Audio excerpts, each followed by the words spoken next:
Brought to you by Technopova Curve 5G. Discover new horizon.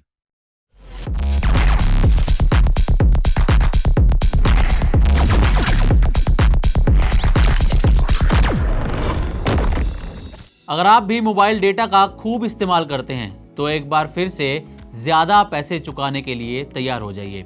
ऐसा इसलिए क्योंकि telecom कंपनियां यानी कि एयरटेल, वोडाफोन आइडिया और जियो जल्दी ही एक बार फिर से टैरिफ बढ़ाने की प्लानिंग कर रही हैं। इसका खुलासा मोतीलाल ओसवाल और गोल्डमैन सैक्स की रिपोर्ट में किया गया है। इसका साफ मतलब ये हुआ कि जुलाई 2024 में हुए टैरिफ हाइक के बाद आपकी जेब को अगले कुछ महीनों में एक और बड़ा झटका लग सकता है। लेकिन दूसरी तरफ एक अच्छी खबर यह है कि कंपनियां ऐसे प्लान लाने की भी तैयारी कर रही हैं जिसमें जो व्यक्ति जितना डेटा यूज करेगा उतना ही उसे भुगतान करना होगा। यानी कि अगर आप ज़्यादा डेटा यूज करेंगे तो आपको ज़्यादा पैसे चुकाने होंगे और अगर आप कम डेटा यूज करेंगे तो आपको कम पैसे चुकाने होंगे। ये खबर उन लोगों के लिए तो अच्छी है जो मोबाइल डेटा से ज़्यादा वाईफाई का इस्तेमाल करते हैं, लेकिन जो यूज़र्स पूरी तरह से मोबाइल डेटा पर निर्भर करते हैं उनके लिए ये और ज़्यादा महंगा साबित होने वाला है। तो चलिए डिटेल में आपको ये पूरा मामला समझाते हैं और सबसे पहले आपको ये बताते हैं कि मार्च तिमाही में जो टेलीकॉम सेक्टर है वो कितना उसमें ग्रोथ देखने को मिली है। तो जुलाई 2024 में हुई टैरिफ बढ़ोतरी और मोबाइल इंटरनेट यूजर्स की तगड़ी बढ़त के दम पर भारत के टॉप प्राइवेट टेलीकॉम प्लेयर्स ने मार्च 2025 में ज़बरदस्त ग्रोथ दिखाई है। यानी कि मार्च तिमाही में जो है वो ज़बरदस्त ग्रोथ देखने को मिली है। CLSA की रिपोर्ट के मुताबिक भारत की टॉप टेलीकॉम कंपनियों के मोबाइल रेवेन्यू में कंबाइंड 15% सालाना ग्रोथ दर्ज की गई है। यानी कि मार्च तिमाही में 67,600 करोड़ रुपए की कमाई हुई है। जुलाई 2024 में हुए टैरिफ हाइक और कस्टमर एडिशंस की वजह से ये कमाई बढ़ने का अनुमान जताया गया है। हालांकि ये भी कहा गया है कि मार्च तिमाही में फरवरी में 2 दिन कम होने के बाद भी जो ये तेजी आई है वो बताती है कि इंडस्ट्री किस रफ्तार से बढ़ रही है। अब इसी के साथ आपको ये भी जानना जरूरी है कि आखिर किस कंपनी का ARPU कितना है। ARPU यानी कि एवरेज रेवेन्यू पर यूजर, ये बताता है कि कंपनी एक यूजर से एवरेज कितनी कमाई कर रही है। टेलीकॉम कंपनियों के लिए ये सबसे अहम क्राइटेरिया होता है। जुलाई 2024 में 11 से 25% तक का जो टैरिफ हाइक हुआ था उसका असर मार्च तिमाही में साफ दिखा है।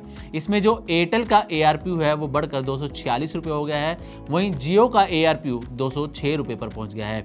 इसके साथ ही वोडाफोन आइडिया के ARPU में भी ग्रोथ देखने को मिली है और ये बढ़कर 175 रुपये पर पहुंच गया है। ARPU बढ़ने का मतलब है कि कंपनियों की कमाई में सुधार हो रहा है और साथ ही इसमें निवेश के लिए भी इस वक्त अच्छी स्थिति बन रही है। अब आते हैं मेन पॉइंट पर कि टैरिफ हाइक की तैयारी क्या है।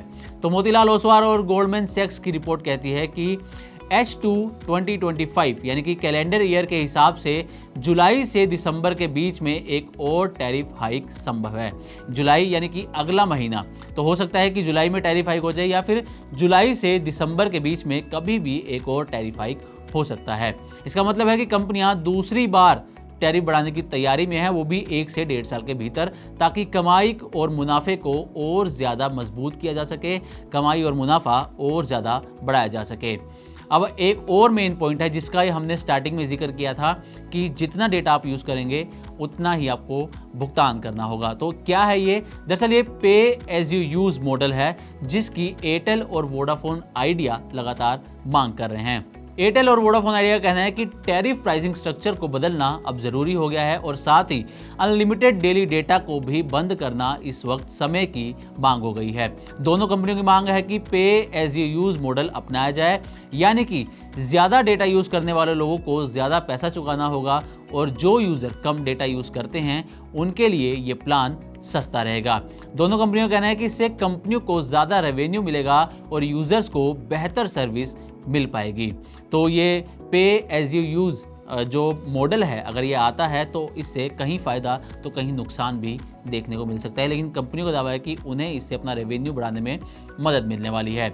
अब निवेशकों के लिए इसमें क्या सलाह है? अगर आपके पास एयरटेल या फिर वोडाफोन आइडिया के कुछ शेयर्स हैं या आप इसमें और किस तरह से निवेश करने की सोच रहे हैं, तो एयरटेल और जियो की जो परफॉर्मेंस है वो मजबूत है और लगातार नए यूजर्स भी दोनों कंपनियां जोड़ रही हैं।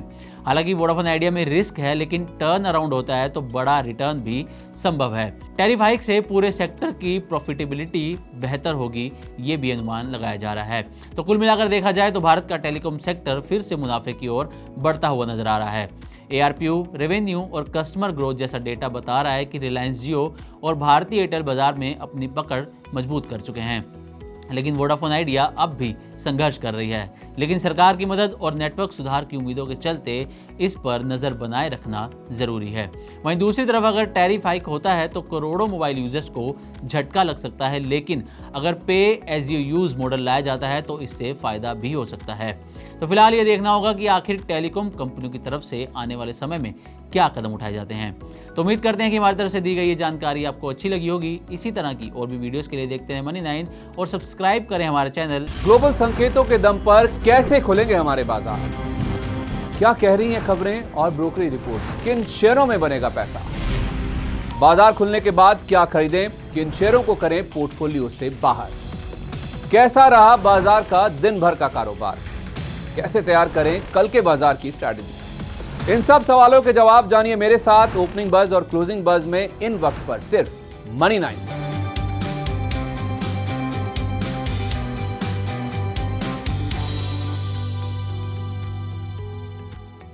Brought to you by Technopova Curve 5G. Discover new horizon.